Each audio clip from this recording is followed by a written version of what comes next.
Puxe uma cadeira e sente-se no chão, pois você está ouvindo Mesa Q Podcast. A gente namorava.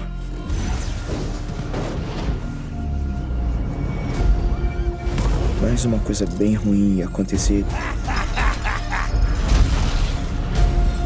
May? E o único jeito de impedir era fazer a escolha difícil.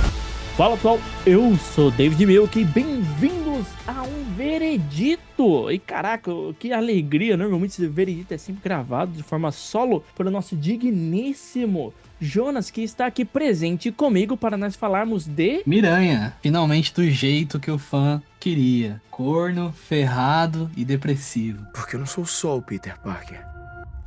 Eu sou o Homem-Aranha. Bom, claro que a parte do corno é exagero, né? A gente não quer ver o Miranha sofrendo tanto. Mas depois de 3 filmes ali, uma trilogia, dirigido pelo Jon Watts, finalmente veio a mudança com o diretor de Shang-Chi. Um filme, na minha opinião, muito injustiçado, né? Ele saiu ali pós-Vingadores, naquela época que todo mundo gostava de falar mal dos filmes da Marvel, e a Marvel, obviamente, contribuía. Mas a gente teve alguns filmes bacanas, né? Nesse período. A gente teve ali o Guardiões 3, encerrando o ciclo do James Gunn. A gente teve Shang-Chi, que pra mim é um dos melhores filmes com cenas de ação da Marvel e foi muito aproveitado aqui no filme do Miranha. Mas acho que a grande cereja do bolo aqui que a gente pode comemorar é que, primeiro, provavelmente ali por uma questão contratual, a gente vai ter ainda mais 2 filmes com o Tom Holland fazendo o Miranha da Marvel. Ele tinha assinado ali no último contrato ali pra fazer 5 filmes, então a tendência, e aí aqui a gente tá falando de filme solo, a tendência é que essa parceria entre Sony e Marvel ainda renda mais 2 filmes, e provavelmente com uma direção nova, né? Porque teve essa mudança aí depois do encerramento dessa primeira trilogia. Esse 4º filme vem com essa direção do Destin Daniel, que fez o Shang-Chi, e pra mim reviveu. Tem a grande mudança, que é o que a gente vai comentar aqui, que é o grande ponto forte do filme, que finalmente a gente tem o Miranha que a gente sempre desejou ver na Marvel, fugindo daquele padrão ali dos 2 primeiros filmes, que eu acho que filmes realmente esquecíveis, e que, de fato, ali deu novos ares, né, pro universo Miranha e pro personagem em si, né? A gente tem ali a mutação, que a gente vai falar aqui no veredito, a gente tem vários personagens sendo inseridos, universos novos chegando, e é claro que esse episódio aqui vai ter spoiler. É óbvio que a gente não vai estragar a experiência de vocês, mas aqui vai ser uma resenha realmente sobre o filme. Então, o primeiro ponto já colocado aqui na mesa, essa mudança de ares para esse universo, para essa saga do Homem-Aranha da Marvel. David, é contigo, fale aí pra gente o que você achou sobre essa mudança de direção e mudança de história, mudança de rumos ali, mudança de casas do Que Homem-Aranha. piadola de mau gosto. Mas, de fato, cara, a gente saiu, né, de uma casa, nós fomos para outra decoração, né? E é isso que o Daniel traz pra gente, diferente do John. E, cara, a gente tava verificando quem era o diretor antigo, para marcar o nome certinho, bonitinho. E a gente ficou surpreso que o 3º filme, o Sem Volta pra Casa, o que tem um Doutor Estranho e tudo mais, ele foi o diretor. E a gente tava, caraca, ele dirigiu. Pra nós dois, ele é um péssimo diretor. Assim, não estamos exagerando, tô forçando a barra, mas tipo, os primeiros 2 filmes, eles são fracos. Ele tem uma apresentação bacana, ele tem pontos muito interessantes, mas ele é muito sustentado pelo universo. E o Homem-Aranha, ele se sustenta por si próprio. Quando a gente tá falando de um grupo, de um personagem que ele não é conhecido pelo público, o universo sustentar aquele personagem tem o seu sentido. Você tá com medo de ninguém gostar, você tá com medo de não ser bem apresentado, então você vai inserindo, né, o personagem nesse universo com medo dele não conseguir agradar o público. Mas nesse caso aqui, é o Miranha. Pra vocês terem ideia, o Miranha, ele conseguiu superar o Ultimato em pré-estreia, em questão de venda nos Estados Unidos. Na pré-estreia, o Ultimato ele conseguiu 60 milhões de dólares. Já o Homem-Aranha já conseguiu 72 milhões na sessão de pré-estreia. Então o Homem-Aranha tá sendo uma coisa fantástica no cinema agora, né, com esse 4º filme. E isso também é uma prova do como essa direção ter mudado agradou tanto os fãs também. O Jonas mesmo falou, né, quando a gente percebeu que ele fez o terceiro filme, os dois são esquecíveis. Porque é fraco. Porque... Mas, ó, Pode falar. fazendo assim, 2 pontos, né? Primeiro que eu sabia que ele tinha feito o terceiro filme, tá? Eu tinha esquecido porque, assim, de fato, não é um diretor que a gente escuta falar tanto, mas, fazendo um pouco aqui de justiça, ele é um diretor e até um produtor barra roteirista bem mais experiente do que o Daniel, né? Ele tem bem Sim, mais sim. produções, ele tem uma filmografia maior, e eu acho que ele ficou muito preso ali nos 2 primeiros filmes, porque querendo ou não, o Robert Downey Jr. ainda existia ali no universo da Marvel, não tinha ido de arrasta ainda no filme dos Vingadores, né, o Homem de Ferro. Então é óbvio que eles queriam ali deixar o padrinho Homem de Ferro ali muito próximo do Homem-Aranha. Então tem esse ponto, na minha opinião, que os 2 filmes ele é muito preso na questão criativa, porque tem essa obrigação do Homem-Aranha fazer parte daquele universo da Marvel, e aquela questão que era muito chata em alguns filmes, de que obrigatoriamente os filmes da Marvel, mesmo sendo de filmes solos, de núcleos um pouco que em tese deveria ser mais fechado, né, contar a história de um personagem específico, ainda assim precisava colidir ali com o universo em si, né? Então tinha essa parte de ser um filme solo, mas que o universo é coletivo. Então acho que ficou muito preso nessa parte ali nos 2 primeiros filmes, e por isso que ele é esquecível. É claro que no terceiro a gente tá falando de um filme do Homem-Aranha que fez muito sucesso, que tem esse apego emocional por trazer os outros 2 Homem-Aranhas de volta, o O Tobey. Andrew. Os vilões icônicos também, que foram. Exato, você tem o Duende Verde com William Dafoe, você tem o Octavius e por aí vai. Mas o ponto principal é que, assim, mesmo o terceiro filme sendo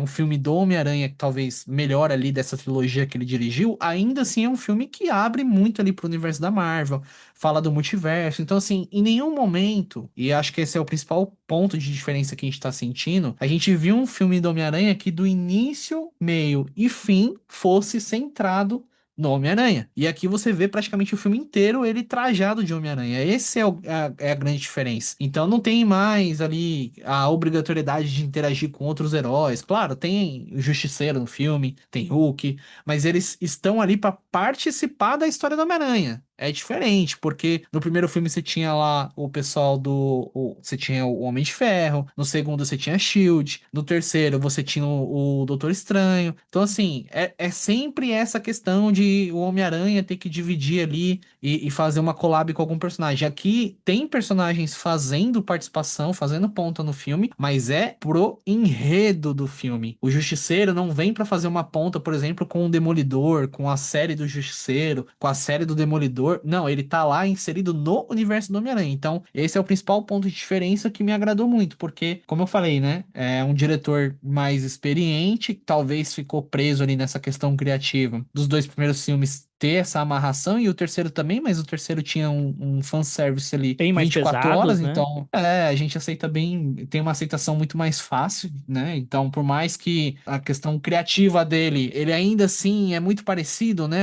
A fórmula da Marvel é a mesma ali na trilogia, a mesma que foi feita no primeiro e no segundo filme, ainda assim você vai ter uma aceitação maior porque você tem um fato novo que ninguém esperava, né? Que é você reeditar ali os outros Homens-Aranha. E aqui não, aqui você não tem multiverso. Aqui você tem personagens novos sendo inseridos, que a gente vai comentar, como eu falei, mas é sempre nessa ponta de tipo assim, eles estão fazendo parte do universo Homem-Aranha, não o contrário. Homem-Aranha não tá tendo que dividir, Homem-Aranha não tá tendo que fazer uma participação, como foi no Guerra Civil, nos Vingadores e por aí vai. Aqui é um filme do Homem-Aranha, do início ao fim. E isso é tão evidente porque no primeiro o Homem de Ferro ele tá vivo, no segundo ele não tá mais, né, o segundo filme. Porém, o padrinho, a presença do padrinho era tão importante que o filme inteiro é quase o luto do Homem-Aranha. No terceiro filme, nós temos um substituto ao padrinho que é o Doutor Estranho. Ah, você fala, mas ali ele participou mais ou menos, aqui e tal, quase igual os Justiceiros, sim, porque no fim das contas muleta, porque querendo ou não, o O Homem-Aranha... plot é o mesmo, gente. O plot do Doutor Estranho no terceiro filme é o mesmo. É o cara que tem que ficar corrigindo o moleque o tempo inteiro. Exatamente. O que foi feito lá no primeiro filme, o Homem de Ferro vindo dar sermão pro cara. Então, é o mesmo plot. Exatamente, tipo assim, ela muda a presença, a quantidade de presença do Doutor Estranho. Sim, é menor. Eu falo nesse sentido, a Exato. presença em É o quantidade, cara. eu acho menor. Porém, Exatamente. a função é a mesma. A função entre os dois é a mesma. Mas as muletas do filme, é os Homem-Aranha, entendeu? A muleta no sentido de sustentar o filme é o Homem-Aranha, porque você tem uma boa construção ali, tipo, caraca, o multiverso tá aparecendo, nossa, sei lá o quê, Doutor Estranho, tal. Você já foi apresentar os vilões e do nada surge o Andrew Garfield. Do nada, mano, dali pra frente, o filme ele não para, ele só cresce. Então, automaticamente, quando você pega, vamos falar metade, que não tá com a numeração certinha, mas da metade pra frente, você só tem uma crescente. E essa crescente, ela é respondida, ela sempre é atendida. Então, beleza, não estamos criticando isso. Mas você tem uma crescente, mas graças à presença desses personagens, não é o Tom Holland que tá suportando, que tá levando o filme. Indiferente aqui, nesse quarto filme, que eu olho e eu falo, caraca, esses personagens, eles estão participando finalmente. Eles estão mostrando um pouco como é que tá a vida deles no momento, como é que tá depois de tal filme, como é que tá depois de tal série, de tal episódio, dependendo, como é que tá o Hulk, né, no caso ali. E eles estão participando. Eles são personagens dentro de uma história centrada literalmente no Homem-Aranha. Se fosse para não dizer que quem tá dividindo o palco com o Homem-Aranha é a vilã, só. Mas por quê? Porque é uma vilã que estava sendo apresentada, né? Um personagem novo. É isso e aquilo. Então ali você divide, mas ainda assim o filme é do E Homem-Aranha. funciona muito bem. Nossa, Inclusive, perfeito. um ponto que eu queria até trazer aqui é que é o filme mais de fato maduro ali, apesar de ter um arco de amadurecimento ali, principalmente desse que você estava comentando, né? A partir do momento ali que o plot do terceiro filme é apresentado, o filme só cresce, e acho que o arco de amadurecimento desse Peter, desse Homem-Aranha, começa de fato a partir daquele filme e se estende até o final com a morte da Tia May, com essa passagem do Homem-Aranha querendo se vingar e os outros ali dando essa lição pra ele que isso não funciona, que isso já deu errado pra esses outros Homens-Aranhas em outros universos, né? Que é o próprio personagem do Tobey ali, do primeiro Homem-Aranha que traz essa mensagem. E aqui você vê, porque tem uma passagem de tempo, né?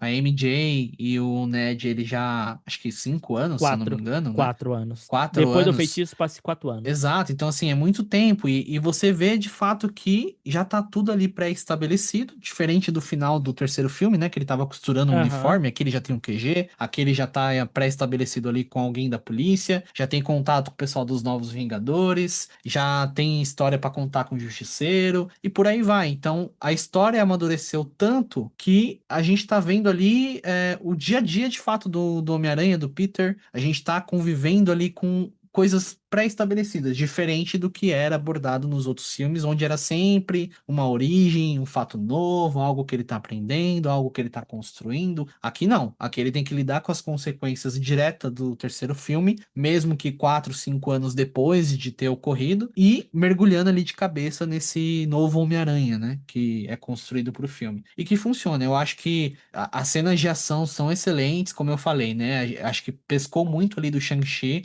trouxe esses elementos ali de realmente ser uma luta que mistura vários movimentos ali ao mesmo tempo. Tem coisas muito interessantes que eles trouxeram dos jogos, por exemplo, do Exatamente. Homem-Aranha O do dublê falou PS4. que tava jogando pra caramba e falou, não, tem que colocar isso O aqui. Peter, o Tom Holland falou que ele se inspirou ele olhou alguns movimentos ali dos jogos para de fato trazer ali para algumas cenas de ação. Aham. Tem as variações de câmera, etc. Eu ainda, assim, eu vi muita gente elogiando, mas pelo menos as primeiras cenas ali onde tem o Homem-Aranha balançando, soltando teia para lá e para cá, ainda me soa um pouco artificial. Melhorou muito, tá bem melhor do que nos outros filmes, até porque os outros filmes não tinham a escala da cidade de Nova York, como tem nesse quarto filme. Era meio bairro, né? Ele era meio bairro. Era muito contido, era um Homem-Aranha que andava na rua, pô.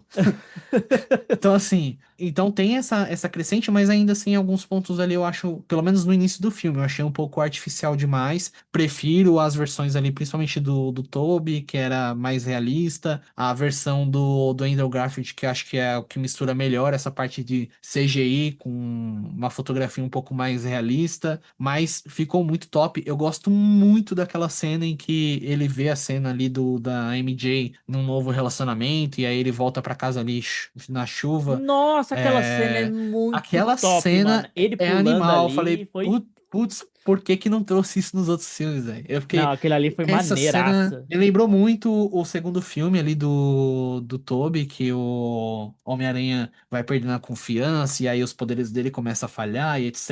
E ele vai passando por uma mudança. Inclusive, eu acho que bebe muito da fonte dos outros filmes, né? Você tem Bebe, bebe. esse plot do segundo filme lá do Homem-Aranha do Tobey, que ele passa por essas mudanças, perde a confiança, larga o manto. Aqui tem algo muito parecido, que ele fica se culpando ali por conta da mutação que ele tá sofrendo, e eu achei muito foda a mutação, é muito bem construído.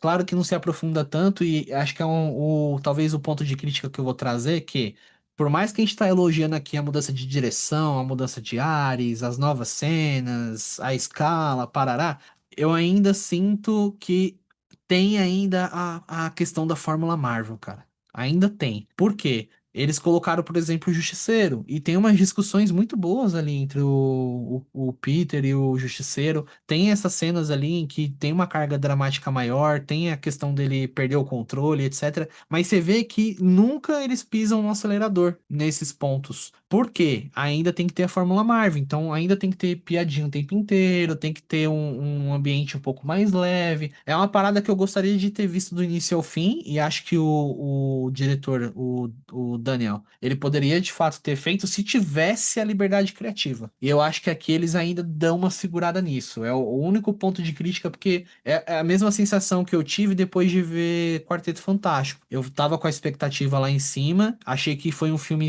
realmente só pra entregar, que os caras não se comprometeram a se arriscar demais. Então foi aquele feijão de arroz, feijão com arroz muito bem feito. Vejo da mesma forma. E sinto que no Homem-Aranha é a mesma parada. Eles não quiseram se arriscar tanto, então a questão da mutação ela acontece, mas eles não se aprofundam.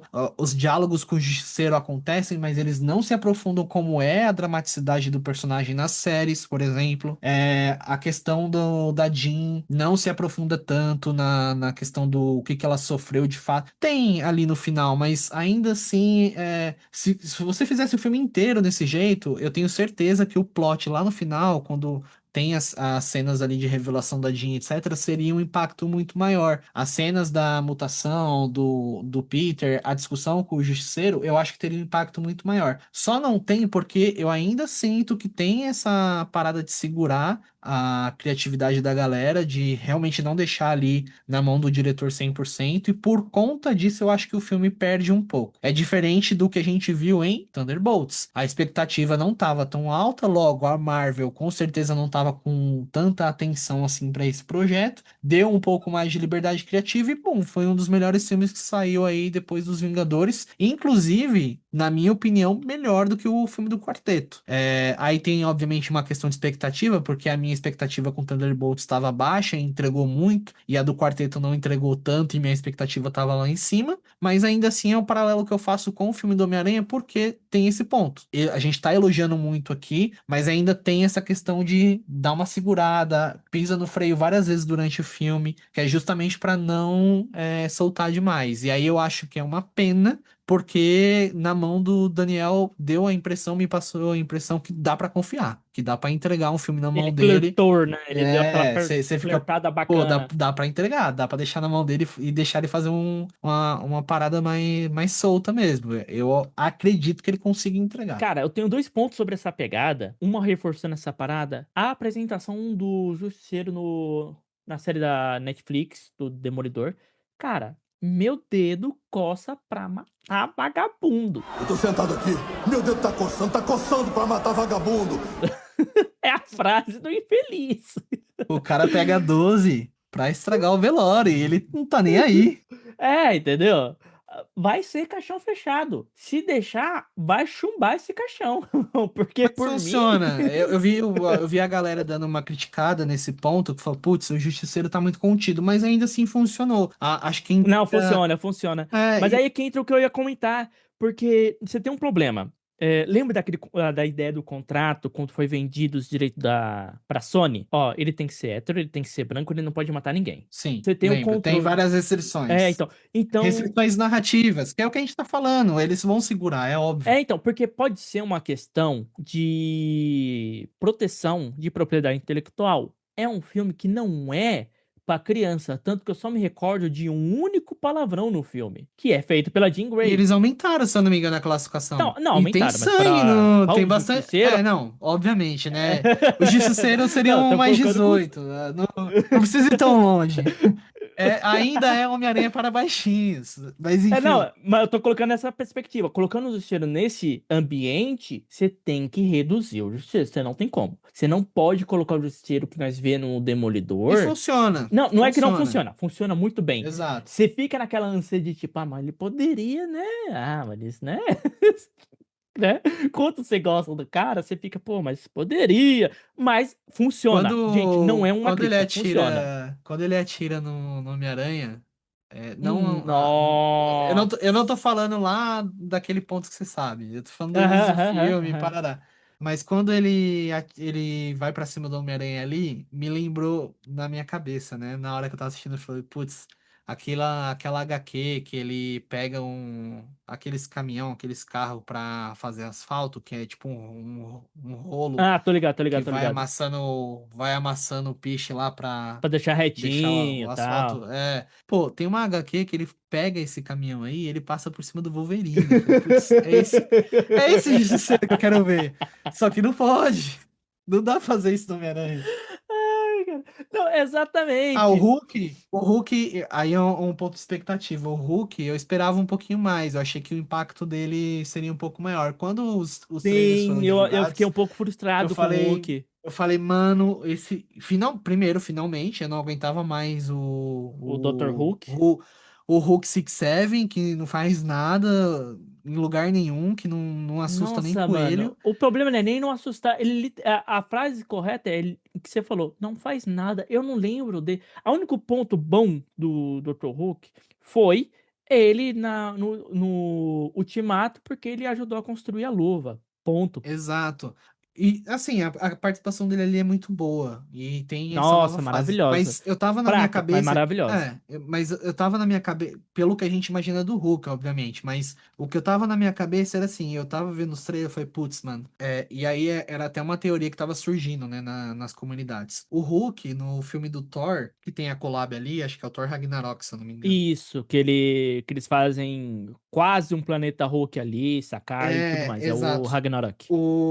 Ali o Hulk, ele tá Hulk 100%, não tem banner. Exatamente. Porque lá no Vingadores Ultimato, o Vingadores Ultimato não, o Vingadores Era de Ultron, a feiticeira mexeu com a cabeça dele, ele entrou lá na nave, depois de quase destruir a cidade lá, e ele foi embora. E ele foi pra fora do planeta. E aí ele ficou como Hulk todos esses anos. Então, quando o Thor vai pra lá, ele tá o Hulk brutal lá ainda. Exatamente. Muito por conta dos ocorridos do Era de Ultron. Aí você tem toda essa passagem de tempo e evolução, porque quando o Banner volta, ele até tem uma parte lá, não foi exatamente assim que ele fala, mas ele comenta, né, que, putz, eu passei muito tempo como Hulk, então agora que eu assumi o controle de novo, as coisas vão ser um pouco diferentes. E aí tem as Eu não quero me consequências. transformar. Eu não E aí quero ficar aqui. exatamente, as consequências disso bate nos Vingadores, lá na Guerra Infinita e etc. Só no Endgame, que aí a gente tem essa nova versão do Hulk ali que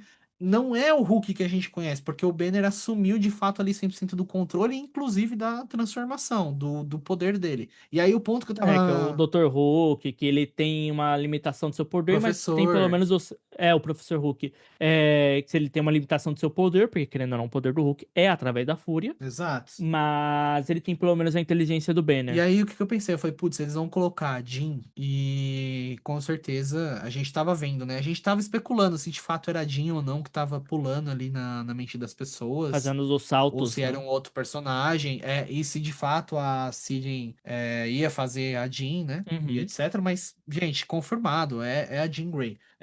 E ela que tem esse poder de fato ali de pular na mente das pessoas. Eu falei, pô, ela vai.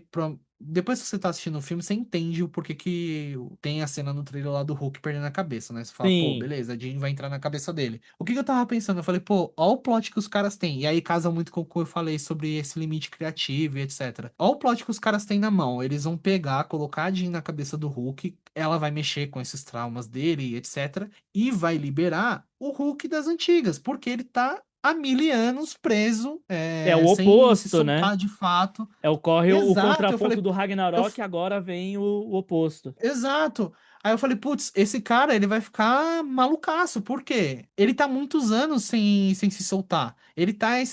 E agora, no filme do Homem-Aranha, é explicado que o Banner, ele nem tá mais na versão Professor Hulk. Ele não tá mais transformando. Então, assim, eu falei, putz, olha o plot que os caras têm na mão. O cara tá com anos preso. Ele deve estar num limite do estresse máximo. Esse cara, quando se soltar, vai ser um arrasa-quarteirão. E aí, claro, tem a cena de ação é muito boa ali, mas ela não dura tanto tempo. Inclusive, depois intercala ali com a cena do Justiceiro. A cena do Nossa, Justiceiro lutando contra o Hulk nossa! é muito foda. É muito foda. Cara, O cara é loucão e ele só fica gritando, gritando tiro. Eu falei, maravilhoso. mano, esse cara é maluco. Se o Wolverine vir pra cima dele, ele vai dar tiro do Wolverine também. Ele é doido. Cara, mano, que cena Aí, maravilhosa. Mano, a melhor coisa. ó, ele claramente pode ser o novo Kratos só pra fazer o. Sabe quando você aperta o modo espartano no God of Sei, War? é o modo Que o Fúria, Kratos né? O fala. modo É, Fúria. é isso, ó. Você pode colocar. Coloca outro ator lá, não interessa. Mas na hora que o Kratos perder a cabeça, você coloca o John Bertal pra fazer a dublagem, velho. Que gritar a rua é com ele. Se ele fizesse o remake dos 300, com certeza ele seria o Leônidas. Porque não tem ninguém pra fazer um Ahu melhor do que esse cara. Espartanos! Qual é sua profissão? Mas voltando, eu fiquei com isso na cabeça. Eu falei, putz, foi legal. A gente até tá falando aqui sobre essa cena que é muito legal também do ser ali com o Hulk indo pra cima, e etc. Nossa, muito maravilhosa essa cena, Malucaço. cara. Na moral. Mas eu acho que ficou contido por conta desse ponto que eu levantei sobre a questão da limitação criativa, de segurar um pouco. Por quê? Inclusive, aí, novamente, entra a questão do impacto que eu falei. Por que que o Hulk para de surrar o Homem-Aranha? Porque provavelmente o filme ele não fala isso, obviamente, ele não explica. E ele faz isso mais de uma vez, né? Ele faz isso mais de uma vez.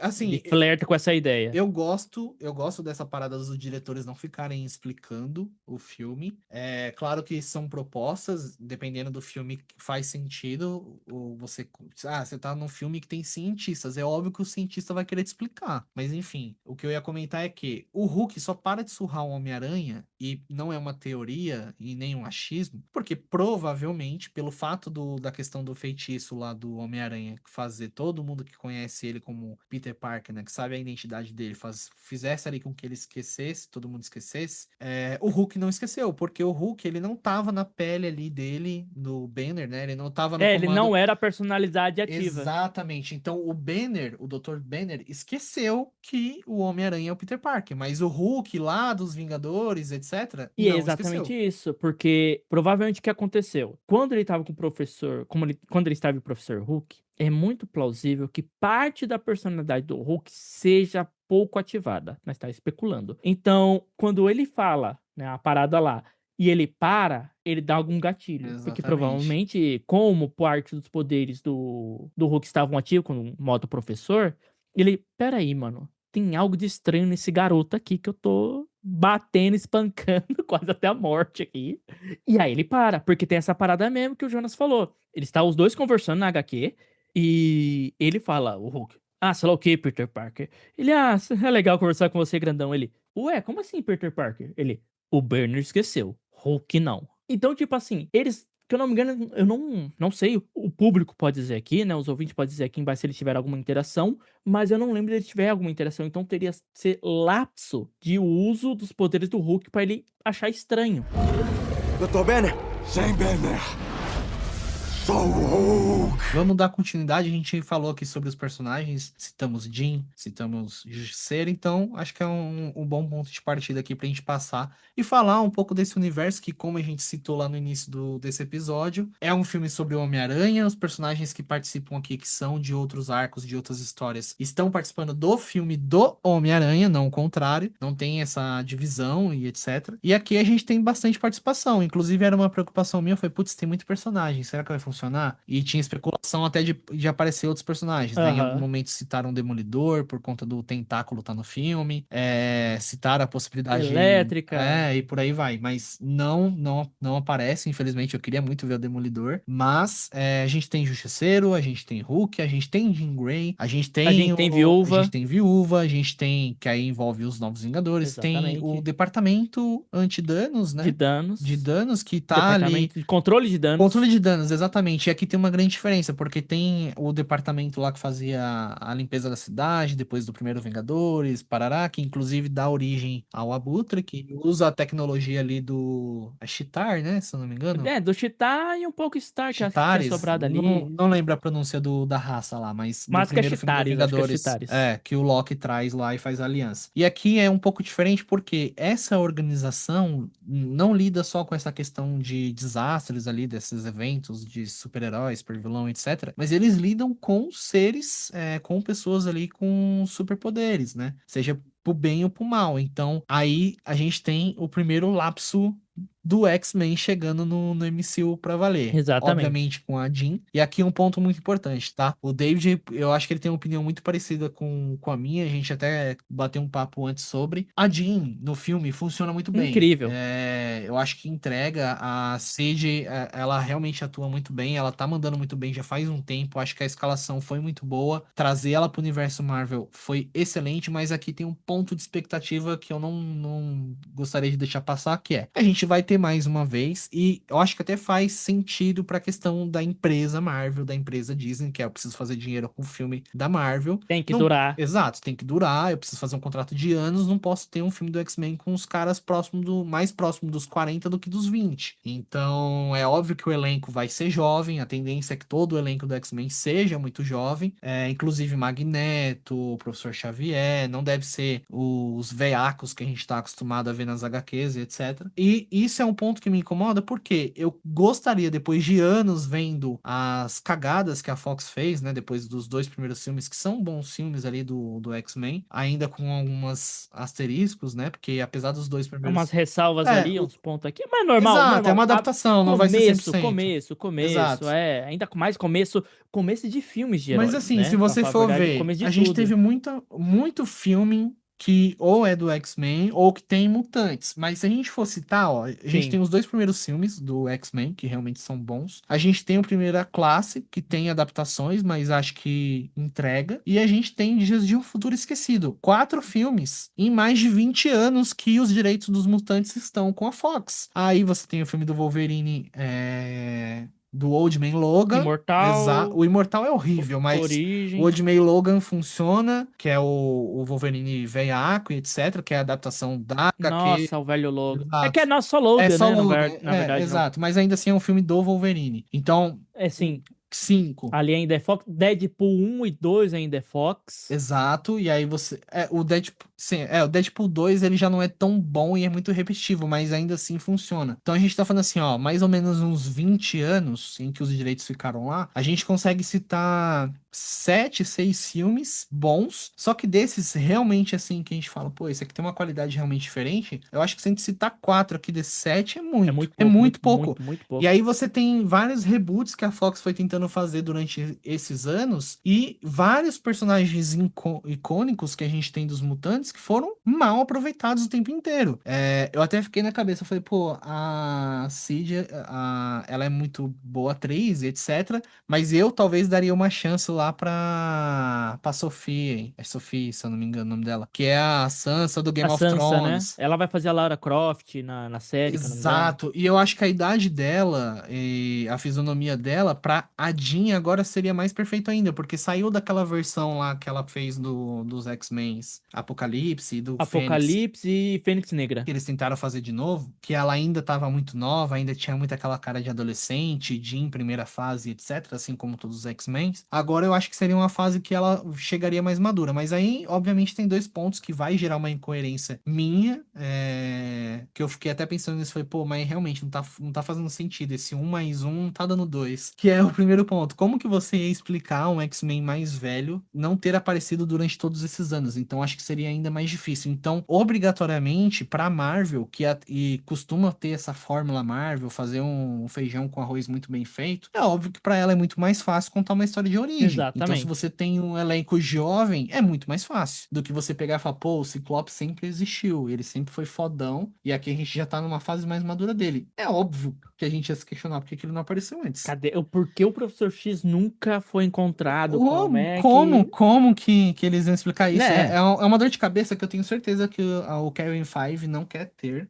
E por isso que tem essa opção. Me incomoda um pouquinho ainda, eu acho que o tempo vai melhorar e, obviamente, quando sair um filme do X-Men, isso vai mudar. Mas o que eu ia comentar é isso. A Jean, ela funciona muito bem aqui nesse filme do Homem-Aranha, mas é uma Jean extremamente jovem, que faz cagadas. Limitado em seu O poder. poder dela, ela não é ela nem é considerada uma telepata ali de fato no primeiros 2/3 do filme. Exato. Ela tem uma habilidade, é basicamente isso. Pra falar a E verdade, ela nem aí, classificada como mutante ali, ela está sendo. É importante dizer, esse ela mesmo diz pessoa Esse termo não especial. existe, exato. E eu acho que o ponto da mutação que eles trouxeram do Homem-Aranha pra esse filme é justamente pra esse termo começar a ganhar mais força. Então, ó, a gente tá pegando o Homem-Aranha, falando de mutação, é o personagem mais famoso que tem do MCU. Então, tipo assim, gente, vocês estão acostumados com mutação lá na Fox, aqui vocês nunca viram isso. Vamos utilizar, acho que o Homem-Aranha aqui é um bom ponto de partida pra gente inserir esses termos. Então, eles estão plantando essa sementinha já faz um tempo, né?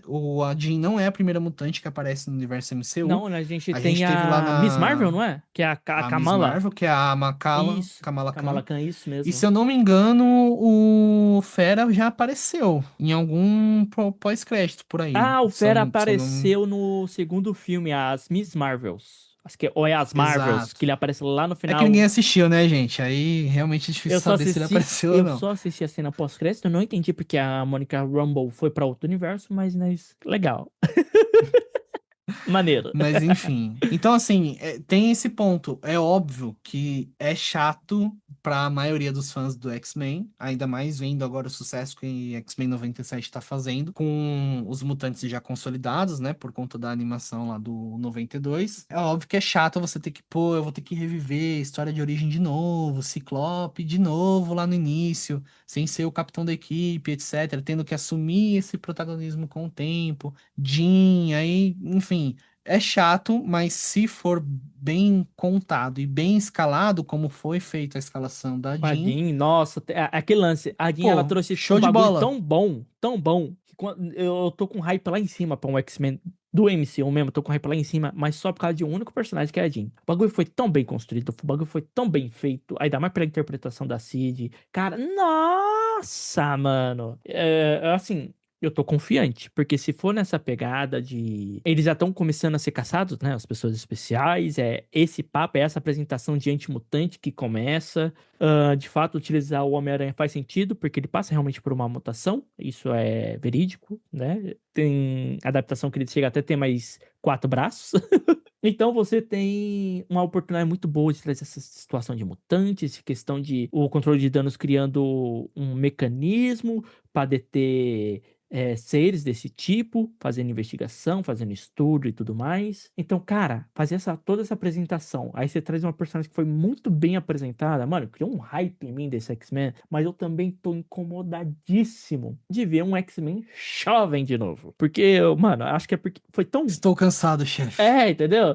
Tipo, eu acho que desgastou tanto o jovem, porque prometeram tanto no da Fox. Eu tava vendo a especulação de escalação do Ciclope, eu falei, mano, eu quero me matar, velho. Não é possível que eu vou ter um Ciclope Betinha de novo. Você quer que eu fale um rumor que tem pro Magneto? Não, eu já vi, hoje eu quase furei meu olho, velho. A mim, meus X-Men.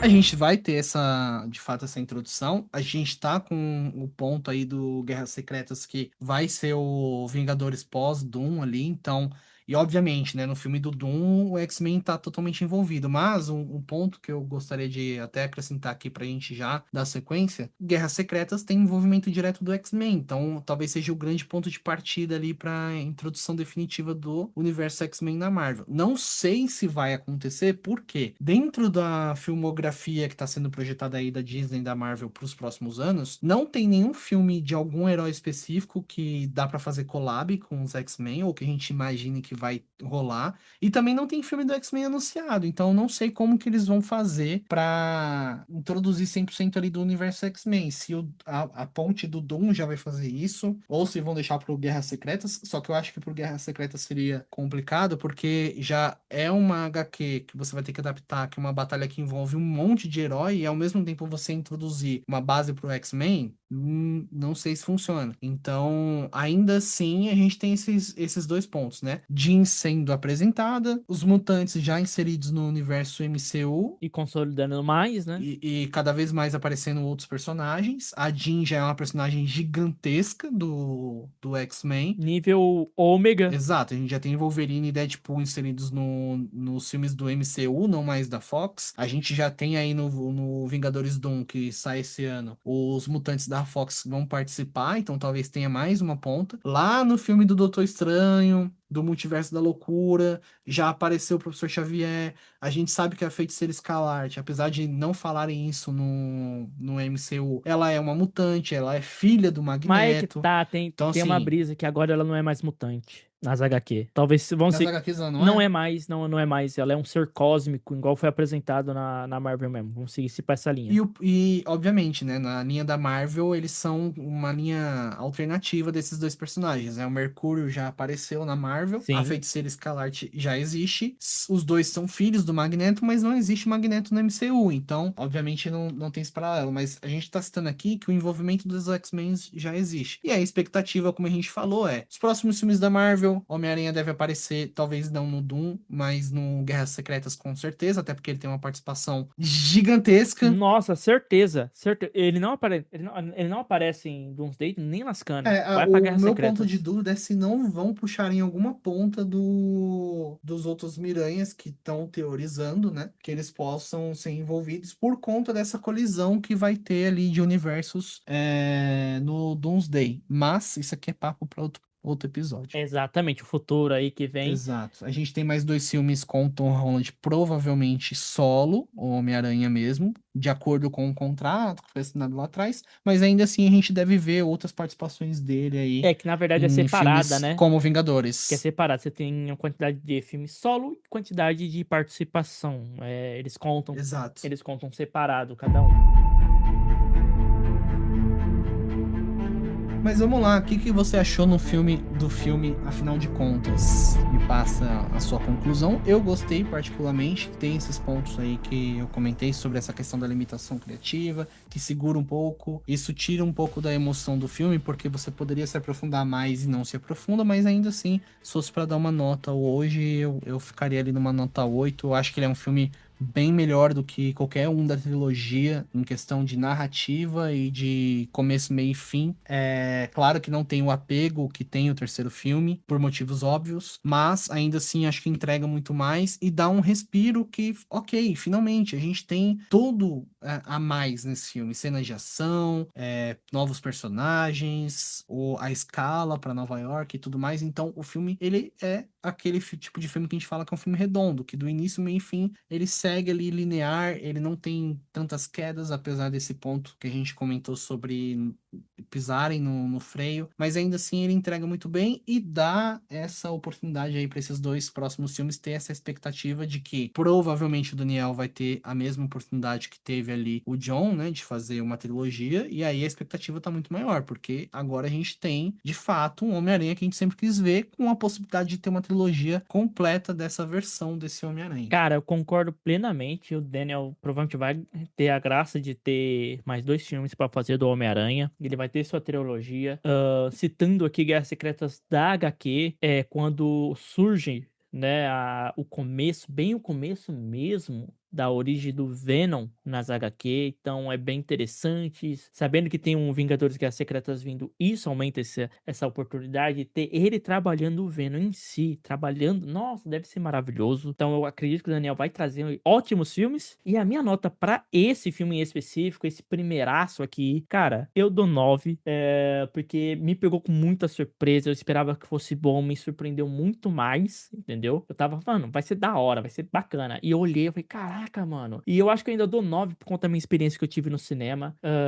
Fui eu e a minha esposa assistir o filme, e teve um momento que o pessoal tava tudo, aê, caraca, deu certo, tal, eles vão ficar juntos, e eu e ela, tem algo de errado. E enfim, tinha algo de errado. Teve vários momentos no cinema que o pessoal gritava, fazia os negócios, e a gente tinha dado aquela percebida ali, tipo, olha, coitado de vocês vão chorar tanto. Então, às vezes, não é nem só pela minha experiência, foi ver o pessoal no entorno ali, tipo, caindo naquela enganação, comemorando uma coisa que, tipo assim, por mais que pra mim, pra ela tivesse nítido, provavelmente pro Jonas também estava, aquelas pegadinhas ali no filme, na hora que você olhava assim, o pessoal caindo, você fala, caraca, eu posso ser mais esperto, sacar mais rápido, mas olha o tanto de gente aqui que conseguiu ser enganado. Então o filme, ele entrega muita coisa, é muito bacana. Eu tenho uma tremenda dúvida sobre o filme, que é como um cara em tese desempregado consegue ter um QG e, tipo, ter tanta coisa, Isso entendeu? me chamou atenção. Isso me chamou atenção Eu não também. comentei com a Porque minha a gente esposa, tava mas eu nesse fiquei ponto, tipo, né? ué, A como? gente tava nesse ponto que o Homem-Aranha ia ser mais pé no chão. Só que aí eu falei, putz, ó o cara, velho. Quando encerra ali o terceiro filme, ele vai morar de aluguel e basicamente mostra que ele não tem nada ali de tecnologia. Mas nesse ele aparece e, tipo assim, pô, o Peter Parker não conseguiria fazer uma IA? É que inteligente ele é. Ele é muito inteligente. O Homem-Aranha, ele é inteligente. Mas e o recurso? Exato, tem esse ponto, mas assim, o Peter trabalhando e tendo um computador, montar uma IA é dois palitos, amigo. A gente pode fazer isso amanhã. Quer fazer um chat GPT do mesa? A gente Bora, faz faz, um cara. fórum. Vamos abrir um fórum no mês aqui e vamos cair em 10 segundos. Só tem doido nesse mundo. Certeza, né? Um fórum nerd só atrai doido. Mas enfim, meus amigos, minha nota, como eu disse, é 9, a do Jonas é 8, mas me diz você, qual é a nota que você daria para Homem-Aranha Um Novo Dia? Muito obrigado, você ouvinte, muito obrigado você que assistiu esse vídeo aqui no YouTube. As nossas redes sociais estão aqui embaixo, o canal também do YouTube, o link para o Spotify também está aqui embaixo. Eu agradeço muito, deixe seu like, você que está no Spotify, avalie o podcast como um todo, o programa como um todo, dando estrelinhas. Quero agradecer muito, muito a presença de vocês, porque nós ficamos em um grande hiato aqui, mas muita coisa tá mudando. Vocês podem ter percebido pelo início do episódio, tá voltando aos poucos, a gente está pensando em várias coisas, está construindo várias coisas, e eu agradeço muito de você estar aqui novamente, você que já era um ouvinte, você que é novo, seja muito bem-vindo, segue o podcast, siga, né, se inscreva no nosso canal. Muito obrigado. E Jonas, você tem algum agradecimento para o público? Eu não, pessoal, infelizmente eu sou antipático.